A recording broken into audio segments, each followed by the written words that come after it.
கடந்த 4 ஆண்டுகளில் ஸ்டாலின் பல நாட்கள் தூக்கமின்றி தவித்திருக்கிறார். அதையெல்லாம் விட இன்றைய இரவுதான் அவருக்கு மிக மிக மோசமான இரவாக இருக்க போகிறது. உச்சநீதிமன்றம் ஸ்டாலினின் தூக்கத்தை கெடுத்து விட்டது.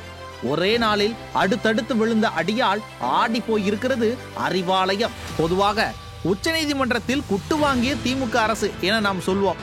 ஆனால் இன்று குட்டு என்று சொல்ல முடியாது, மொத்துவென மொத்து வாங்கி இருக்கிறார்கள் என்றுதான் சொல்ல வேண்டும். இன்று உச்சநீதிமன்றத்தில் ஸ்டாலின் அரசுக்கு விழுந்த முதல் அடி கிட்னி திருட்டு விவகாரத்தில் தான். திமுக எம்எல்ஏவின் மருத்துவமனையில் ஏழை எளிய மக்களின் கிட்னிகள் திருடப்பட்ட விவகாரம் நம் எல்லோருக்கும் தெரியும். குற்றம் நடந்தது தெரிந்தும் ஸ்டாலின் அரசு வழக்கு கூட தொடுக்கவில்லை. கிட்னி திருடர்களை காப்பாற்றும் நோக்கில் ஸ்டாலின் அரசு செயல்பட்டது. இது தொடர்பான வழக்கை விசாரித்த மதுரை உயர்நீதிமன்றம் சிறப்பு புலனாய்வு குழுவை அமைத்து விசாரணையை முடுக்கிவிட்டது. அந்த விசாரணை நடந்தால் திமுக புள்ளிகள் சிக்குவார்கள். மனித உறுப்பை திருடி தின்னும் மனிதநேயமற்ற திருடர்கள் சிக்கிக் கொள்வார்கள். அதனால் அந்த விசாரணையை முடக்க உச்சநீதிமன்றத்திற்கு சென்றது திமுக அரசு. நாங்கள் சொல்லும் அதிகாரியை வைத்துதான் விசாரணை நடத்த வேண்டும் என்று ஸ்டாலின் அரசு சொன்னது. அதனை மறுத்த உச்சநீதிமன்றம் உயர்நீதிமன்ற மதுரை கிளை அமைத்த விசாரணை குழு விசாரணை நடத்த தடை விதிக்க மறுத்துவிட்டது.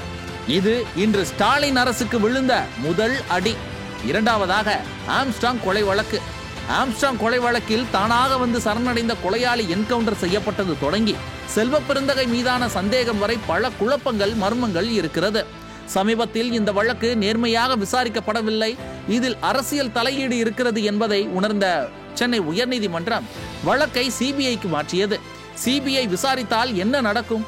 திமுகவை தாங்கி பிடிப்பதே என் வாழ்நாள் கடமை என வாழ்ந்து வரும் உலகமகா உத்தமர் 5 கட்சி செல்வ பெருந்தகை விசாரிக்கப்படுவார். அது திமுக கும்பலுக்கு ஆபத்தாக அமையலாம்.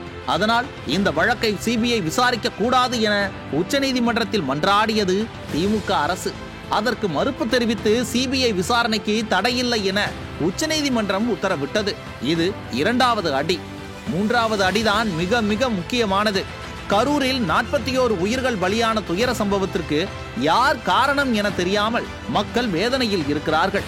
அந்த வழக்கை சிபிஐ விசாரிக்க வேண்டுமென ஒரு மனு இன்று உச்சநீதிமன்றத்தில் விசாரணைக்கு வந்தது. அதில் இரவோடு இரவாக அத்தனை பேருக்கு உடற்கூராய்வு செய்யும் வசதி கரூர் மருத்துவமனையில் இருக்கிறதா, உடற்கூராய்வுக்கு 2 டேபிள்கள் இருக்குமா என மிக முக்கியமான கேள்வியை எழுப்பி இருக்கிறது உச்சநீதிமன்றம். அது மட்டுமல்ல, சென்னை உயர்நீதிமன்றம் சிறப்பு புலனாய்வு குழுவை அமைத்தது குறித்தும் பல்வேறு சந்தேகங்களை ஆட்சேபனைகளை உச்சநீதிமன்றம் எழுப்பியுள்ளது. அநேகமாக இந்த வழக்கும் சிபிஐ வசம் போக வாய்ப்பிருப்பதாக சொல்கிறார்கள் சட்ட வல்லுநர்கள். ஆக மொத்தம் ஸ்டாலினுக்கு இன்றைய விடியல் மிக மோசமானதாக அமைந்திருக்கிறது. அடிமேல் அடி, குட்டு மேல் குட்டு வாங்கி இருக்கிறார். இன்றைய தீர்ப்புகளில் இருந்து மக்கள் ஒன்றை உணர வேண்டும். கிட்னி திருடர்களை காப்பாற்ற நினைக்கிறார் ஸ்டாலின். ஆம்ஸ்ட்ராங் கொலையில் மர்மங்களை பாதுகாக்க நினைக்கிறார் ஸ்டாலின். கரூர் விவகாரத்திலும் தன் அரசின் தோல்விகளை மறைக்க நினைக்கிறார் ஸ்டாலின். இவர் மக்களை காப்பாற்றுவார் என்றுதானே கடந்த தேர்தலில் வாக்களித்தீர்கள். இவர் ஆட்சிக்கு வந்தது முதல் மக்களை காப்பாற்றவில்லை, மாறாக சமூக விரோதிகளை பாதுகாக்கும் பணிகளையே செய்து கொண்டிருக்கிறார். இதனை மக்கள் கட்டாயம் உணர வேண்டும். அட நான் சொல்லல சார், விவரம் தெரிஞ்சவங்க சொல்றாங்க.